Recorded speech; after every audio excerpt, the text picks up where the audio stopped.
Dana Bash, I'm not praising her for her long record of, lies and missteps and miscommunication and all of the misinformation that CNN has had over the years. But I will say this. She did a solid job, probably because she knew the entire world was watching her. She knew the entire world was going to be looking at this interview. And this interview was going to be very important for her career. If she looked like she was a partisan hack, just feeding Kamala Harris easy questions, which she did later on in the interview, then it would have really destroyed her credibility. And a lot of folks would have had some more choice words for CNN. So what did she do? She had to do the only thing that she could do. And all she could do was really hand it to Kamala Harris and ask her the tough, pointed questions. And again, bravo to her. For, it wasn't the most fiery interview ever, but she did say stuff like, let's talk about your credibility because some of the statements you make lack clarity. I want to get some clarity on where you stand on some key policy issues. Energy is a big one. When you were in Congress, you supported the Green New Deal. And in 2019, you said, quote, there is no question I'm in favor of banning fracking. Fracking, as you know, is a pretty big issue, particularly in your must-win state of Pennsylvania. Sure. Do you still want to ban fracking? No, and I made that clear on the debate stage in 2020.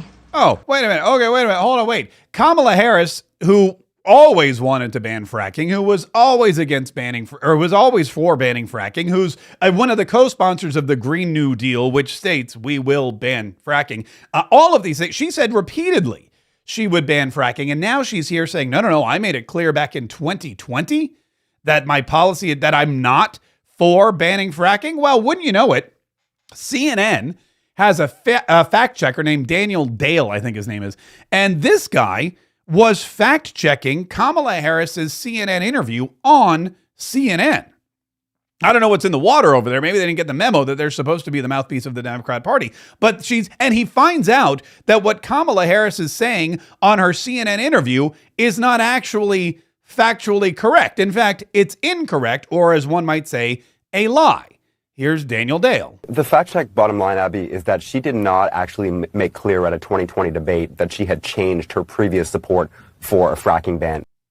Oh, look at that. She didn't actually make it clear in the debate that she changed her view on the fracking ban. In fact, here's what she actually said at the town hall. So let me take you through this kind of saga. So here's what she said at a CNN climate town hall in 2019 on the subject of a fracking ban. Will you commit to implementing a federal ban on fracking your first day in office, adding the United States to the list of countries who have banned this devastating practice? There's no question I'm in favor of banning fracking. So, yeah. I mean, that seems pretty definitive. There's no question I'm in favor of banning fracking. There's no question. Is there a question about it? No, there's none. Okay, great. So you're in favor of banning fracking? Yes. There's no question I'm in favor of banning fracking. That was in 2019 at her town hall, because in 2019, you may remember, she was running for president and she was invited to a town hall. Well, here's what happened next. That was quite clear. So she ended her 2020 presidential run in December 2019. The only debate she participated in 2020 was the general election debate with then Vice President Mike Pence. And I went over the transcript of that debate tonight. Nowhere in there does she make clear that she had abandoned her previous support for a fracking ban. Rather, she repeated that Joe Biden, the head of the Democratic ticket at the time, would himself not ban fracking. So listen to what she actually said in that 2020 debate. Joe Biden will not end fracking. He has been very clear about that. I will repeat, and the American people know, that Joe Biden will not ban fracking. So it makes perfect sense that at the time she was speaking on behalf of Biden, the president, not the vice president, sets administration policy. But maybe other people feel differently. I certainly did not hear anywhere in there Kamala Harris saying that she personally had abandoned her previously expressed 2019 view. Rather, again, she was speaking for Joe Biden. Man, what a horrible job having to reread the transcript of Kamala Harris's debate against Mike Pence. Give that guy a raise, because that thing was boring to watch the first time. I couldn't imagine going back 4 years later and reading the transcript of it, but that's exactly what he did. So to reissue the timeline here, Kamala Harris decides that she's going to run for president, and she's going to run for president in 2020 as a far-left California socialist who's all about the Green New Deal, backs the Green New Deal, thinks that all of these environmental issues are just fantastic. And so she goes out there and says, let me be clear, I will ban fracking. No question I will ban fracking. If I'm president of the United States, fracking will be banned. It will go the way of the dodo. There will be no more fracking. And if you even think about fracking, you're going to be in the fracking prison, you mother fracker. And that's what Kamala Harris's position was when she was a candidate for president. After she dropped out in 2019, before she got a single vote, because she couldn't get any money, because nobody supported her, and because nobody wanted her to be president of the United States, the first one, mind you. Everybody else who was running for president lasted longer. Tulsi Gabbard, who's no longer a Democrat, lasted longer than Kamala Harris. Pete Buttigieg, the gay mayor from South Bend, Indiana, lasted longer. Bernie Sanders, who was like 700 years old and already failed once in his attempt to become president against Hillary Clinton, lasted longer. Everybody was more popular than Kamala Harris. And so she dropped out. She got picked up by Joe Biden. She had to go debate Mike Pence. And in that debate against Mike Pence, she said, Joe Biden supports fracking. Joe Biden will keep fracking in Pennsylvania. Joe Biden will not ban fracking. She never once said, I won't ban fracking either, until, of course, this year. And Dana Bash continued to push her on that. In 2019, I believe, at a town hall, you said you were asked, would you commit to implementing a federal ban on fracking on your first day in office? And you said, there's no question I'm in favor of banning fracking. So yes. So it changed in that campaign? In 2020, I made very clear where I stand. We are in 2024, and I've not changed that position, nor will I going forward. I kept my word, and I will keep my word. She kept her word, and she will keep her word. And that's weird, because back in 2019, her word was, I will ban fracking, no question. So if she's going to keep her word, does that mean she's going to ban fracking? I'm so confused. I think maybe that's what it is. I used to think that Kamala Harris was just confused over what she thought and what she felt and what her values were and what her platform was and what she wanted to do as president or vice president or whatever she happens to be at the time. But really, I think she's just trying to confuse the rest of us, because I'm confused. I'm sure you're confused. Tim Walz looked totally confused the entire time. And Dana Bash left there, I think, as well, pretty confused. Maybe that's the plan. Maybe the joke's on all of us. Maybe Kamala Harris is a master manipulator and left us all feeling totally confused over what it is she plans to do. I will say this, that Dana Bash would not let it go. What made you change that position at the time? Well, let's be clear. My values have not changed. By the way, I'd like to pause. I believe Hold on. I want to pause right there. Listen to what she just said. In fact, you know what? I'm going to restart it. Let me restart this, because this is important. What made you change that position at the time? Well, let's be clear. My values have not changed. Okay. Kamala Harris says this like 9 times during this interview. This is, let me be clear, is her first crutch. Well, okay, the cackle's the first crutch. Let me be clear is her second verbal crutch. And then my values have not changed is something she repeats over and over again in this interview. I have it like 2 more times. And this is problematic for me for 2 reasons. Because her values in 2019 were, I will, no question about it, ban fracking. Now her values are, I will not ban fracking, or at least her policy is, I will not ban fracking. So if her values have not changed, that means one of 2 things. Number one, when she gets into office, or if she gets into office, she has the same values. And now that she's won the election and she has all the power, what's to keep her from saying, well, my values have always been to ban fracking, and so now I'm going to do that? Or number 2, since her values have not changed and her policy has, clearly she's willing to go back on her values just to get elected. She's willing to change her policy, her personal policy and promises to the American electorate. She's willing to do that, to go back on what she truly believes morally in her heart of hearts. She's willing to set aside her values just to get elected, just to get some power. And is that the kind of person that we really want in the White House? Is that the kind of person we really want in any position of power? Somebody who's like, you know what, my values have not changed, but my position has, because I realized that my position was unpopular. So now I need to change my position, tell my values, you guys just hide under the bed for a while. Wait till we get elected. It's either way, there's no really good answer. If she really values the environment, if she really values the clean water and these ridiculous ideals of the Green New Deal and these renewable energy sources that she thinks can run every car in the country, not to mention our tanks and our airplanes and our homes and everything else. If she's really into that, be really into it and never waver from it. But the fact that she's wavering now, the fact that she's flip-flopping, and the fact that she's telling us my values, if she'd said, you know what, my values changed, that'd be one thing. She didn't say that. She said, my values are the same, but my policy is different because I just care about one thing, and that's winning this election.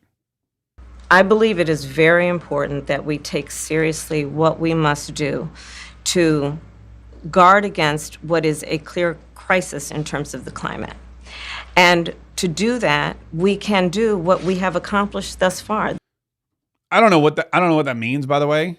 And to do that, we can do what we've accomplished thus far. Well, if we've already accomplished it, why are we doing it?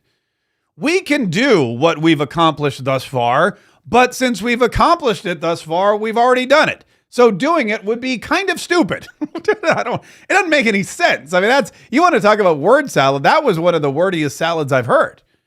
I mean, that was, we can do what we've already accomplished. It doesn't make, if you've already accomplished it, you're not going to do it. It's like people always say, oh, I lost my car keys. Did you find them? Yeah, they were in the last place I looked. Of course they were. Because when you find your car keys, you don't keep looking for them. I think it was Jerry Seinfeld who pointed that out. Everything's always, if you've already done something, you can't keep doing it, nor should you. This is a recurring theme. Before the interview even aired, long before CNN put this thing on at 9:00, long before the interview started, Kamala Harris Dana Bash and CNN released like a clip, like a teaser. If you're a little teaser trailer, like, ooh, here's a highlight from the interview tonight. And I was wondering why they chose this, but now I realize that it didn't matter what they chose. It was all basically like this. In fact, in the clip that they showed, you can hear Kamala once again saying, my values have not changed. And why is that not playing? Hang on. Let me hit the right button here. All right, hang on. I got it right here. Here it is right here. How should voters look at some of the changes that you've made, that you've explained some of here in your policy? Is it because you have more experience now and you've learned more about the information? Is it because you were running for president in a Democratic primary? And should they feel comfortable and confident that what you're saying now is going to be your policy moving forward? Dana, I think the most important and most significant aspect of my policy perspective and decisions is my values have not changed. By the way, did you notice Dana was feeding her the answers? It was like the SAT of presidential interviews. She gave her multiple choice answers. How do you explain these flip-flops on your policy? Should have been the question. What are you going to tell voters who say you've been flip-flopping or changing your policy positions? What do you say to them? That's a question. Let her come up with the answer. But Dana should do that. She goes, is it A, because you've really had a change of heart, or B, because you're trying to get elected as a Democrat on the ticket and you have to move to the middle? Is it C, because you came up with... No, just let her answer the question. And of course, the answer she comes up with is, my values have not changed. This particular question was about the Inflation Reduction Act and the environment. And I don't know why these clips aren't playing, but that's kind of annoying. Here we go. Here's an... I have always believed, and I have worked on it, that the climate crisis is real, that it is an urgent matter to which we should apply metrics that include holding ourselves to deadlines around time. Now, I struggled to understand this one because she said, this is an urgent matter. The climate crisis is real, and it's an urgent matter, and we must hold ourselves to deadlines around time. What other kind of deadlines are there? I mean, a deadline is a time frame. And again, I'm not a journalist, but I've worked in the news industry for most of my life. I've worked in broadcasting. I understand what deadlines are. Anyone who has a job understands what a deadline is. Hey, I need you to do this. When do you need it by? Close of business. That's a deadline. If you leave here today and it's not done, you have missed your deadline. It's a time frame. Hey, we got to put the paper to bed. What time? 9 p.m. I need your story by then. Okay, great. That's a deadline. When I had my radio show and we had those long, obnoxious commercial breaks, I knew I had 6 minutes. If I had to go to the bathroom, it's like, okay, my deadline is 6 minutes. And I would set my iPhone timer and I would run to the bathroom. And at 5 minutes and 15 seconds, no matter what was going on, I was washing my hands and rushing back to the studio because I had a deadline. They're all time related. I don't understand. I don't understand what she means by that, or really anything else. But this was really the key that I thought was interesting, is that she admitted in this very first clip that the Inflation Reduction Act had absolutely nothing to do with reducing inflation. We did that with the Inflation Reduction Act. We have set goals for the United States of America and by extension the globe around when we should meet certain standards for reduction of greenhouse gas emissions, as an example. That value has not changed. Okay, there you go. There she is. My values have not changed again. I would go back through and count all the times she said my values haven't changed, but it was a lot. And the subliminal message there is that she's telling you one thing and believing something else. She's telling you over and over again, my policy has changed. I'm no longer going to force every American automaker to create all electric vehicles by 2040 because I'm trying to get elected for president. And I understand that by forcing an electric vehicle mandate on people, I'm going to lose the auto workers unions and a lot of people who like to drive gas guzzling vehicles. So I'm going to change my policy on that. I understand that Pennsylvania is the key. It's the road to the White House. If I want to win Pennsylvania Avenue, I have to win the state of Pennsylvania. And in Pennsylvania, a lot of people's economies and their livelihoods and their financial support and their jobs are based around fracking. So I'm no longer 100% no question against fracking, even though that's what my values tell you. I know that a strong border wall is important because I see all the crime and I see all the poll numbers and I see people all the time saying there's too much illegal immigration. These illegal immigrants are taking our jobs. They're lying in our streets. They're destroying our countries. They're costing New York City $5 billion last year alone, $150 billion nationally. And people are sick of it. The fentanyl's coming in. Terrorists are breaching the border. We probably have sleeper cells all over this country as a result of Kamala Harris's open border policy. So Kamala Harris is now saying, you know what? I think we need that border wall. I think we need to pass that immigration bill, which spends hundreds of millions of dollars completing Donald Trump's wall, even though my values tell me that the wall is racist and ineffective. My politics tell me something totally different. It's really interesting. Oh, speaking of immigration, that came up as well. Okay. Another issue, big one, is immigration. Mm-hmm. As Vice President, you were tasked with addressing the root causes of migration in southern countries and Northern part of Central America. The northern part of Central America that affects the southern border of the U.S. Mm-hmm. During the Biden-Harris administration, there were record numbers of illegal border crossings. Why did the Biden-Harris administration wait 3.5 years to implement sweeping asylum restrictions? I mean, there's that same question again. Why did you wait? What is this new CNN? Why is it that you waited 3.5 years? This is what we on the right have been trying to remind everybody of, that Kamala Harris is in the job. She is Vice President Kamala Harris. And for all intents and purposes, she is right now President Kamala Harris, because Joe Biden's been stuck on a beach. Joe Biden's been stuck on. He went from the beaches of California to the beaches of Delaware. He's nowhere near the White House. We don't know really who's in charge of anything. And Kamala Harris is out there campaigning with Tim Walz to be the next president when she's actually kind of currently the president right now, which should really scare anybody. I know I'm scared. And so Dana Bash says, why did you wait 3.5 years to strengthen and make these stricter asylum these new asylum, what do you call it? Properties or whatever they are, rules and regulations. And Kamala Harris did what she always did. She blamed Donald Trump. Joe Biden and I and our administration worked with members of the United States Congress on an immigration issue that is very significant to the American people and to our security, which is the border. And through bipartisan work, including some of the most conservative members of the United States Congress, a bill was crafted, which we supported, which I support. And Donald Trump got word of this bill that would have contributed to securing our border, and because he believes that it would not have helped him politically, he had it killed. Now, the problem is that Donald Trump is not an elected official. Donald Trump has no power as an elected official. He can't sway a vote. He can't tell people which way to do whatever. He's a private citizen at the moment. But she seems to claim that he got on the phone and he called everybody and he said, kill the bill. And the reason the bill was killed wasn't because it was a bipartisan border bill. It was because it was a Ukrainian funding bill. And what the Republicans in the House of Representatives and the Republicans in the Senate, and thank God for this, wanted to do was not fund Ukraine or not protect the border at the expense of bankrupting the American taxpayer because we're funding this never-ending war in Ukraine. And so the bill died.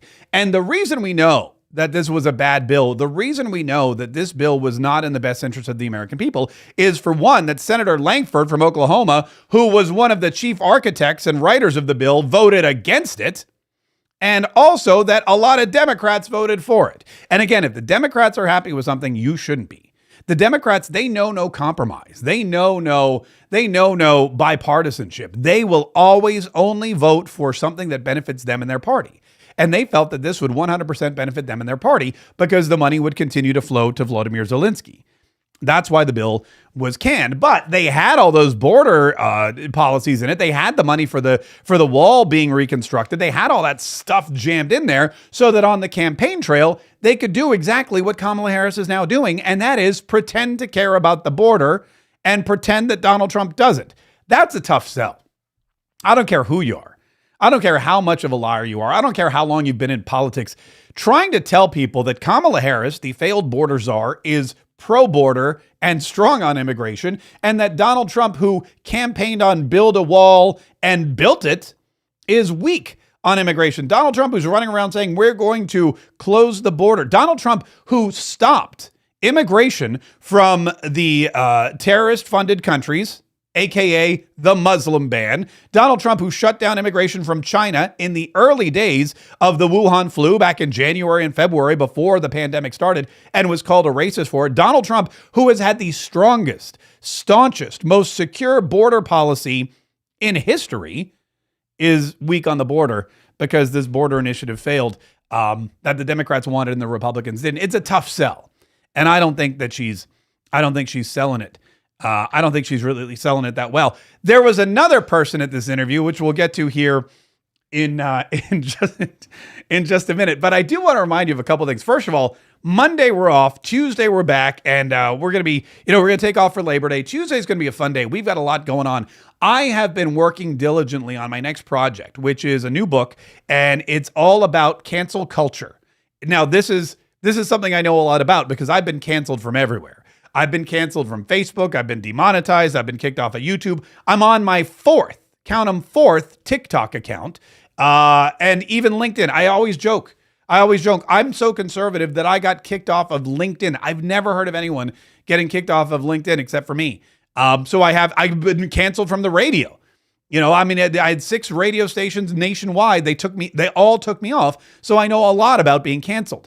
I've had, products that were pulled off of my Shopify store because they didn't like the messaging or they didn't like the imagery or it went against some kind of policy that they just happened to write the minute that I hit publish on whatever it was. Yet I've been able to maintain a pretty prosperous online presence as a conservative. And that's something that conservatives are finding harder and harder to do. A couple of weeks ago, we talked with my good friend, the Patriot Barbie, Lindsey Graham, and she had something similar happen to her. You see it all the time. We see Mark Zuckerberg openly admitting to the world that he worked with the Joe Biden administration to cancel and censor and demonetize conservatives in the last election. So this is something that I've been working on, and I'm this close. If you're watching online, you can see how close I am. If you're listening to the podcast, then just know that I'm holding my thumb and my index finger about as close as humanly possible without them actually touching. And that's how close I am to finishing. And my goal now is to have it ready for you to go on Tuesday. So Tuesday is going to be a big, big day. It's going to be big. And I definitely want you to make sure that you're here and that you're listening. All right. So Tim Walz is Kamala Harris's emotional support VP. And she had him there with her, next to her the entire time. And I've seen more than a handful of women online say, Megyn Kelly mentioned it. I think Tommy Lahren mentioned it. A couple of others said, look, nothing says strong woman quite like needing to have a big man by your side. And when we say a big man, he's a big dude. And the way they had this whole thing situated, just a couple of aspects. And I'm not talking, I don't want you to think I'm insulting Kamala Harris or the way she looks. But first of all, she looked very tired. She just looked like she'd been drained of energy. She was kind of hunched over. She had bags under her eyes. She wasn't smiling. The joy had been sucked out of her by something. And I don't know if it was just the rigors of the presidential campaign. I don't know if she just got some bad polling numbers. I don't know if it was the large number of Donald Trump supporters who greeted her outside of the interview venue.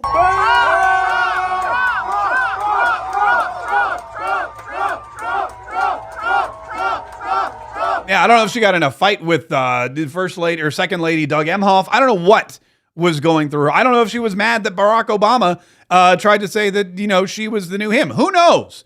But she was not in that peppy, energetic, up kind of joyful place. And you could see it. It was written all over her face and on her expression. And she kept looking down and she was frowning and there weren't a lot of smiles.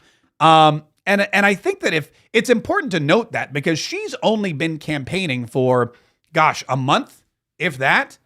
She's been on the campaign trail for, like a month. Donald Trump has been campaigning for years, and he's got more energy than he ever has before. If you can't handle the job interview, there's no way you're going to be able to handle the job. If you get tired because you're running around doing one interview every 40 days and a couple of rallies here and there, try to keep Donald Trump's schedule for just a minute. Try to keep the schedule of a president, not Joe Biden. Okay, that's not Joe Biden's schedule, but another president. Try to wake up in the morning to, a bombing in Israel or in Palestine or in Ukraine, and yet get dragged into the war room. And then you're up and then you're in meetings and you've got to concentrate. You've got to make these major decisions that have global economic impact. Try doing all of that. And then tell me that this campaign is too hard for you. And she can't, like I said, she couldn't even sit and do the interview. It was an 18-minute interview. I will give, let's say, of the 18 minutes, say 7 minutes was all Dana Bash answering her questions, so we're down to 12. And then they threw like 4 or 5 minutes toward Tim Walz. So really, Kamala only spoke for about 7 or 8 minutes after 40 days of preparation, and she couldn't even come up with anything better than, let me be clear, my values have not changed, a phrase she repeated over and over and over again. So Dana Bash talked to Tim Walz, who also had some splaining to do, and she was, going for the jugular with him as well. You said that you carried weapons in war, but you have never deployed actually in a war zone. A campaign official said that you misspoke. Did you? Well, first of all, I'm incredibly proud. I've done 24 years of wearing the uniform of this country. Equally proud of my service in a public school classroom, whether it's Congress or the governor. My record speaks for itself, but I think people are coming to get to know me. I speak like they do. He speaks. So what he's saying is people lie. Oh, I just speak like people speak. Oh, so people are just big liars? People lie about carrying weapons into war when they've never actually been in battle? People lie about carrying weapons of war into a battleground, into a war zone? Is that what people do? People are big liars. Is that what you're trying to say? Dana Bash didn't let him get away with it. He tried to, politicize his way out of it. He tried to come up with a non-answer. And luckily for the rest of us, she goes, so, okay, that wasn't, my question wasn't, do you talk like normal people? My question was, did you misspeak? Did you misspeak as the campaign has said? Yeah, I said we were talking about, in this case, this was after a school shooting, the ideas of carrying these weapons of war. And my wife, the English teacher, told me my grammar is not always correct. Okay, so so Tim Walz, governor of Minnesota, who we now know has lied about the rank that he held in the National Guard, lied about being deployed to an active war zone, lied about carrying weapons of war into battle, now says, yeah, I misspoke. I was talking about a school shooting. So apparently he was talking about a school shooting, and somehow he thought that because of it was a school shooting and he was in the National Guard, he somehow carried weapons of war into battle. Hopefully he wasn't carrying weapons into a school. I don't think that's what he meant. So I'm not really sure what it was. He tells me, or he told Dana Bash also, that his wife says he's got bad grammar.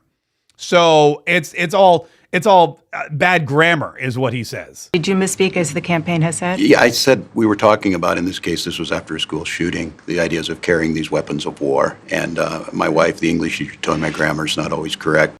That's not incorrect grammar. That's incorrect facts. That's not your grammar's bad. You can't keep your fact. That's your lying.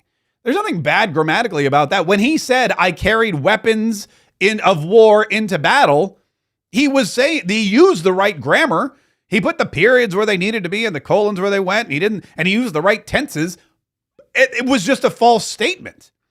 Grammar is when you don't know whether to use an exclamation point or a hyphen or periods of ellipses or whether or not to say read or read. I mean, it's really weird. Also, he's a teacher. Should he be going around saying, oh, you know what? I lied because of my bad grammar when he's supposedly this amazing teacher and that's why he got elected? That's why he got elected to be the governor so he could fix the education in Minnesota? It's just they come up with the worst. He should have said, you know what? Yeah, I did misspeak. I've never actually been to battle. And I apologize for that. He can't do that though. He's like, oh, bad grammar. Hey, when you lied about that DUI or getting IVF treatments, oh, that was just bad grammar. I meant to say IFV, but I'm dyslexic. And that's, my wife will tell you I'm dyslexic. So are you really dyslexic? No, that's just bad grammar. that's just bad grammar. And then at the end of this whole thing, it was, it was time for Dana Bash to kind of wrap it up. She kind of tried. She kind of tried to get Kamala Harris to admit that she lied about Joe Biden's condition and him being able to execute another 4 years of the presidency. You were a very staunch defender of President Biden's capacity to serve another 4 years. Right after the debate, you insisted that President Biden is extraordinarily strong. Given where we are now, do you have any regrets about what you told the American people? No, not at all. Not at all. I have served with President Biden for almost 4 years now, and I'll tell you, it's one of the greatest honors of my career, truly. He cares so deeply about the American people. He is so smart and loyal to the American people. And I have spent hours upon hours with him, be it in the Oval Office or the Situation Room. He has the intelligence, the commitment, and the judgment and disposition that I think the American people rightly deserve in their president. All right, so he's smart, he's loyal, he's intelligent, he makes good judgment, he's got good disposition. He's got all of these things. Why isn't he the candidate? If all of those things are true, why isn't he the candidate? We know why he's not the candidate, because he's not mentally and physically able to be the candidate. He's not mentally and physically prepared for the rigors of the office he currently holds, a campaign, and clearly not for another 4 years, putting him well into his mid-80s. He was taken out because he was losing, and he was losing because everyone in America knows he wasn't fit. And Dana Bash gives Kamala Harris the perfect opportunity to say, yeah, I knew he wasn't fit, but I didn't want to see the guy go out that way. Yeah, I thought we could take care of it. Yeah, again, people would have respected her more. She would have come across as more genuine if she had said, you know what? Joe Biden was in physical decline. I probably should have said something, but he assured me, this guy gave me my position. He assured me he was good to go. He assured me he was going to be fine. But when we started having these conversations, we realized that the party and the country and our entire agenda was up for grabs, and that the American people didn't see the Joe Biden that I saw. So we all urged him to step aside. And even though he didn't want to do it, begrudgingly, he finally did. And I picked up the mantle. But yeah, I should have been more honest and straightforward with the American people. But I love the guy and I care for the guy and I didn't want to see him embarrassed. It would have been a much better answer. She didn't say that. She said, no, he was great. he was great. And then she said, well, tell us about the day that you got that call. Tell us about the day that Joe Biden called you up on the phone and said, Kamala, it's all you, sister. And here's what she said. We had just had pancakes and, Auntie, can I have more bacon? Yes, I'll make you more bacon. And then we were sitting down to do a puzzle. And the phone rang and it was Joe Biden. And he told me what he had decided to do. Must be nice to be able to afford bacon, huh? Auntie, can I have some bacon? Sure, you can have bacon. You want some more bacon? I'll make you some more. We got tons of bacon around here. The rest of us are waking up Sunday morning eating scrapple, and Comrade Kamala's got all the bacon over there, and she's just feeding it to her little nieces. She's got all the pork. Kamala's got all the pork. She's full of the. She's got plenty of pork over there at the Naval Observatory, and her and Doug and the nieces are just baconing it up and doing puzzles. And that's when Joe Biden called. She's sitting down getting ready to do a puzzle, and Joe Biden calls, which I'm going to be honest with you, I feel like anytime Joe Biden calls, it's kind of a puzzle, isn't it? What'd you say? Joe, I can't understand what you're saying. Put Jill on the phone. That's kind of any conversation with Joe Biden is just one great big puzzle that you have to decipher. Listen, there's more, but there's not. there's more we could play, but there's not anything else to say. That was the gist of it. This was an opportunity that Kamala Harris had after 40 days to sit down. And this was a big issue. The problem that Kamala Harris did was she waited so long. She waited so long for this interview to happen. She made this interview into such a big deal. She created the hype. If you don't do something and you don't do something and you push it off and everyone's like, do it. You have to do it. Oh my gosh, why don't you do it? And then all of a sudden you're like, you know what? I'm going to do it. And you do it. And this is all that you get. Then you've really set the bar really high for yourself. And she was unable to clear it. She was not prepared. She didn't give the time. She didn't have the right questions. She didn't change anyone's opinion. She may have actually changed voters who were moderates or undecided toward Donald Trump because the answers she gave were unsatisfactory.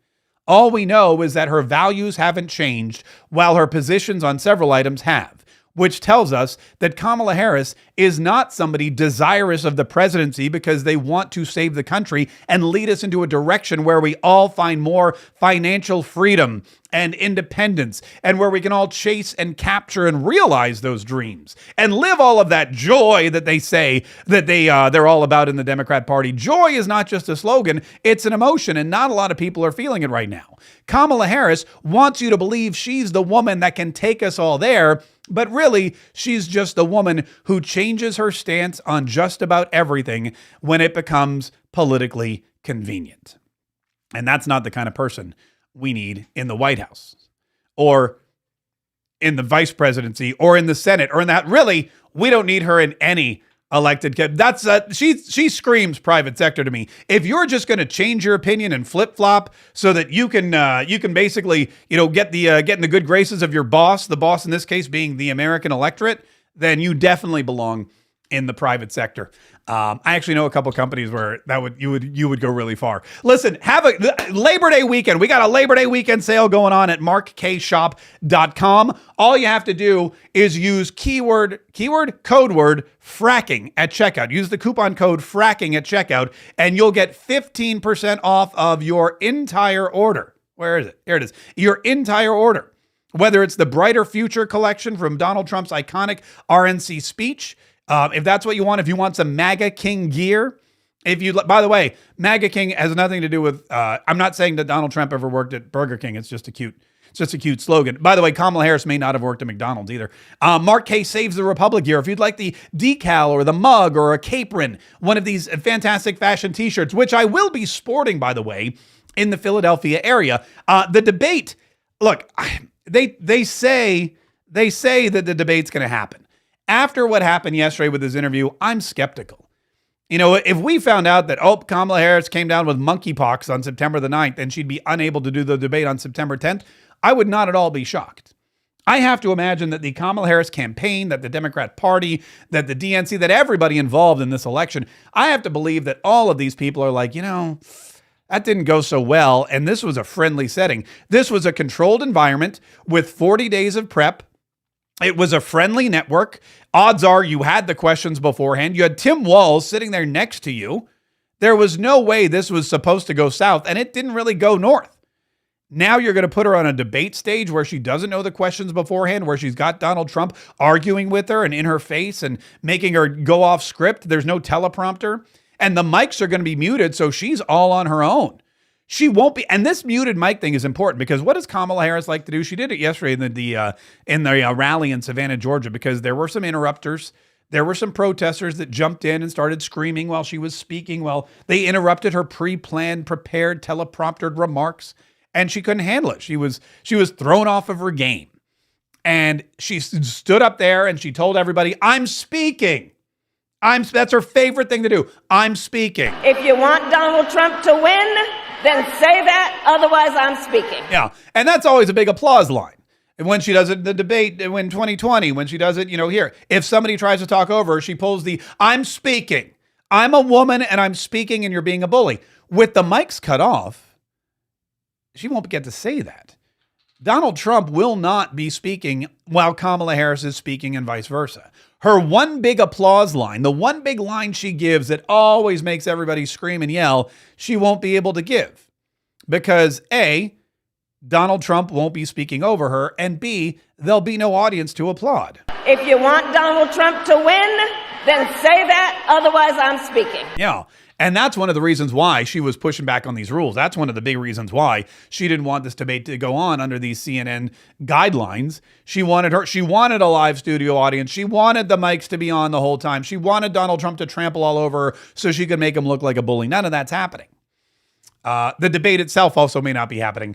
Hopefully that's not the case because I'll be in Philadelphia on September the 10th. Oh, and September 11th, we are going to have a Patriot meetup.